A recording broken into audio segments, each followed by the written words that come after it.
Hi, church. I'm here again, and I have someone special to interview for you today. And I think you're going to find this one really encouraging and just really interesting in light of what we were talking about, especially just this Sunday. So a few years ago, I spotted someone on Facebook. You know, you see something just a little bit interesting, it catches your eye. Perhaps a mutual friend had commented or something, and went, hang on, I think I know this person. And realised that I went to college with Veronica back at Wesley Institute, and noticed she was just doing something just a little bit outside the box, and something that just really caught my attention. So, hi, Veronica. Tell us a little bit about what you do. Hey, first of all, it's amazing seeing you after so many years. I initially didn't recognize your name because obviously your last name has changed. So when you said, "Oh no, we're at Wesley College together," I was like, "Oh," so that was a real blast from the past. And yeah, I love connecting with friends from a very long time ago. So yeah, that's been fun. Yes, what I do is I need a little bit of a backstory, but basically I was living in Cambodia for 2.5 years with my family. And while I was there, I started a project to create employment for marginalized women. And in doing that, I came across a woman, Monica, who already had a knitting project called Cambodia Knits. And I really liked her. I loved what she was doing and wanted to come up with a product that I felt would sell in Australia. And at the time, I was mainly doing sewing items, a few embroidery things as well. But I wanted to find something that we could work together with, really just as an excuse to work with Monica. No, that's not true. I just really like her. And a little monkey jumped into my head, and that's probably a whole other story in itself. But from that, Monica and I have had a really wonderful experience working together. And I then moved to Melbourne after 2.5 years, and since living in Melbourne, I've been trying whatever I can do to sort of not just sell the items that the women make, but also to kind of really give people in Australia an understanding of the impact that they can have when they buy the items that the women make. So it's a two-way thing. Yeah, that's great. And what caught my attention just this week, and this is what I love about like ethical products, and even cooking is just going slow. And Right. on this sloth, it said, "Don't hurry, be happy." This gorgeous sloth was slowly handmade by a woman in Cambodia who is determined to create a better future for herself and her family. And that's awesome. And that's what I love about this too, because it's not, I think I read it on your website, it's not about just giving charity. It's empowering these women and these families to be able to provide and to be able to move forward. Yeah, that's exactly it. And it's funny that women in Cambodia don't need our charity; they need our business, or Yeah. they don't need our aid; they need our trade, whichever way you want to go about it. But that's become a bit of a catch cry, and I love it when kind of people, you can see the light sort of going off in people's mind, going, "Oh, of course." And I think so many of us we've been raised with that model of charity. And it's, I think the intention is really, really good. And I think that it comes from a place of generosity and a place of love and care and concern. So it's not in any way wrong in that way where it comes from, but it's really time that we move forward from that space, and that we look at the picture a bit bigger, and we look at what impact that has made in a lot of communities around the world. And sadly, the charity model isn't necessarily the best model. And it's often a good way to help in a crisis. So if there's an earthquake, or if there's, if there's a war, or, in that sort of immediate space, then, charity can be really helpful. And I suppose we've seen that here in Australia with bushfires and things like that. But when we're looking long term, and when we're looking, on a sustainable kind of path, and we're wanting to look at holistically what happens to that whole family, then creating employment, creating business, teaching a craft, that is by far the most respectful way. And it's a lot more of an equal exchange than sort of that thing of, here, I'm just going to give you something to fix your situation, because actually it often keeps them in poverty instead of moves them out of that space. Yeah, so true. It's kind of seeing people as equals, isn't it? Not better than others. It is really empowering people. Yeah. So tell me about, we're in this world health pandemic. How is this affecting the women in Cambodia? Yeah, it's I was only in Cambodia in January, and I was already sort of keeping an eye on the news about China, and just going, oh, this is going to be quite interesting. And I remember saying to Monica, I was like, hey, you really need to keep an eye out on this. It could actually impact all of us. And and she kind of rolled her eyes, and she's like, yeah, whatever. And part of me did feel that too, but I was like, no, we actually do need to be, aware.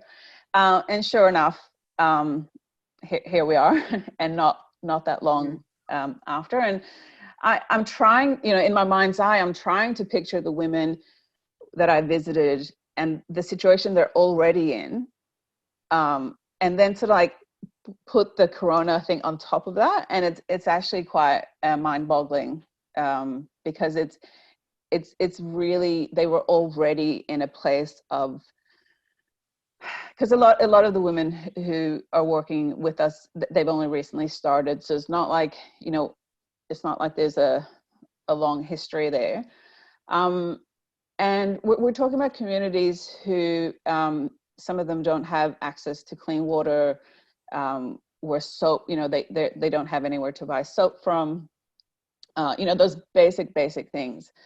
And that for me, as a mom, well, as a parent, I should say, I know all parents feel the same way, but, as a parent, to have that fear of our kids getting sick and not having access to soap and water, that's just so big. So it's already a very, very challenging situation, and then amplifying that with what's happening is, it's quite shocking. And then of course, on top of that, we have the financial situation as well. And that's why I'm not sure if you see my Facebook post, and I feel like I'm always repeating myself, but what I keep saying is, the amazing thing is with these women is that they are working from home. Like that's their whole model. They're not going somewhere to work. So technically they can actually keep working throughout this next little while.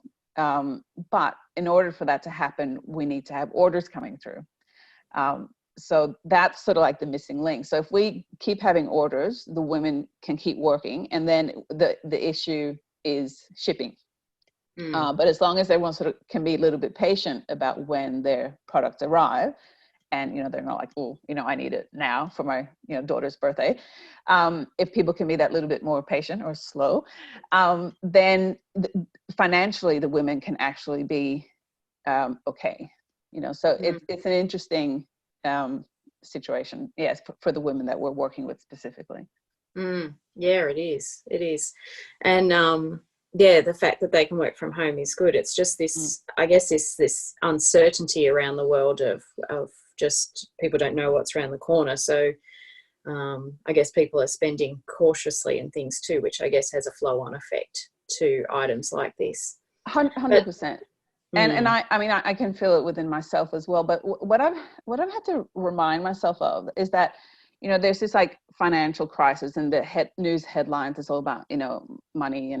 But the thing is, for a lot of people, they are okay financially right now. For a lot of people, they're still planning on buying a gift for a loved one. They're still doing a Mother's Day present. They're still doing a gift for, you know, a new baby in the family, or, you know, it's, yes, people are concerned financially, but in a way life does go on, you know, and for, I'm not in any way trying to get people to spend money that they wouldn't normally spend, or if anyone does feel financially challenged, there's no way that I would encourage them to spend. But what I would encourage them to do is, there's so many other ways that they can help, you know, by just sharing, you know, my Facebook or Instagram post and sort of letting others know about what's happening. That's a huge contribution, which is worth a lot more than them buying a sloth or buying a scarf. So it's that kind of thing of seeing themselves as participators, you know, in what's going on, instead of going, oh, I can't be part of this because I don't have the money right now. And I mean, for me personally, it's about, especially when things get a bit tighter, it's about just choosing what I really want to spend my money on, and products that are sort of slowly made and homemade are a little bit pricier. But I always tell myself, you know what, that's actually what it's truly worth. And that is what these items, we should be paying for it. Because the flow-on effect is actually helping people far greater than, you know, mass-produced products that essentially often have people that are quite underpaid. And so what I love about our products is, and I keep referring to, it sounds a little bit cheesy, but it, you know, it's a gift that gives back. And I just, you know, love that idea that it's not just the person who receives the gift, but it's also the person who's made it benefit. So it's this, again, it's this exchange, and where everyone who's involved benefits from the scenario, which I think for most people, if they actually stop and think about it, like, of course, that's what I want to do. But often, because life is so fast, you know, we're just going, oh my gosh, a kid's birthday party. Okay, I'm just going to quickly pop into Kmart and just grab something. And it's in that shocker, like, for the last minute shop. Oh, I know. And I've been trying to get, I mean, you know, I'm spoiled in the sense that I go to, well, I used to do a lot more markets. So I would buy things at the market and just have like a little box of goodies that I would, you know, give for those occasions. But I know that, like, it's just the life that we have, which is so fast paced. So, you know, we run into Kmart and we go, oh, next time I'll buy something more meaningful.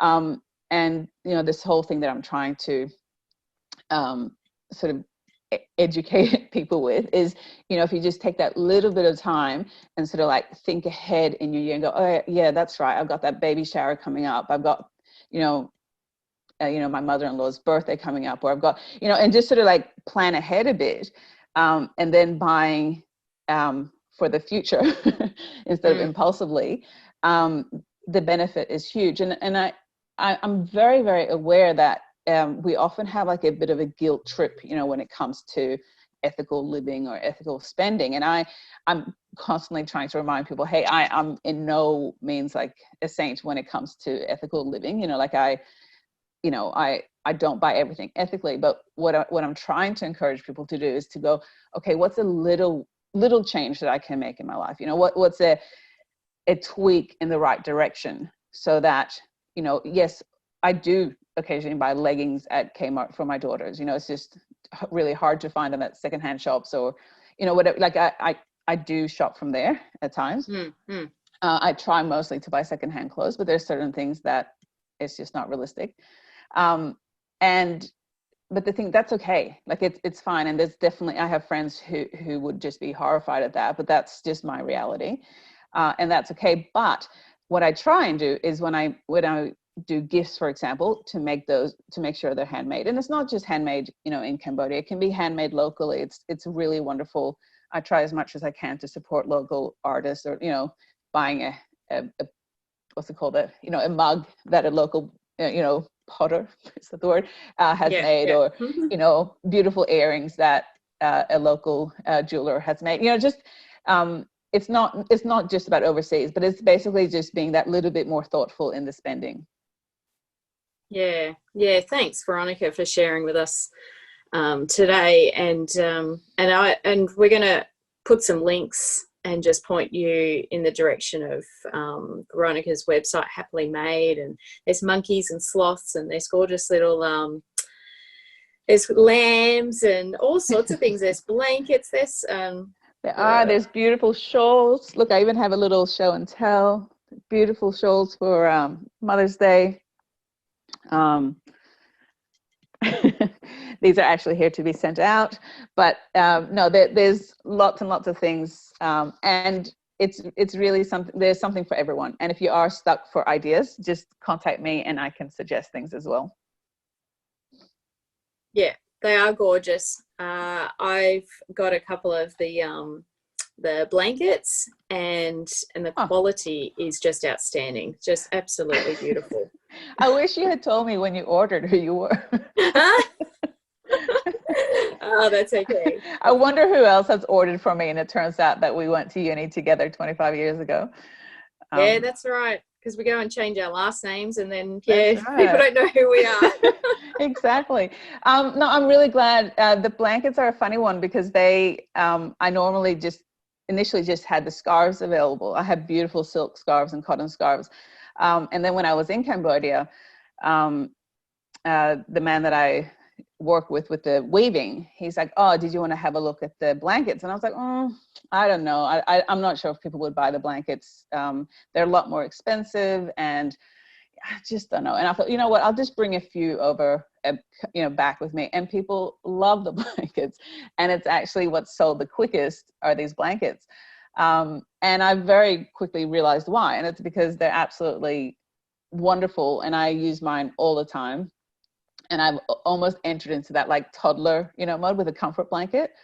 I'm like, it smells just right. I don't want to wash it. Yeah.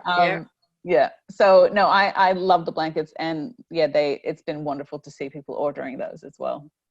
Yeah, that's great.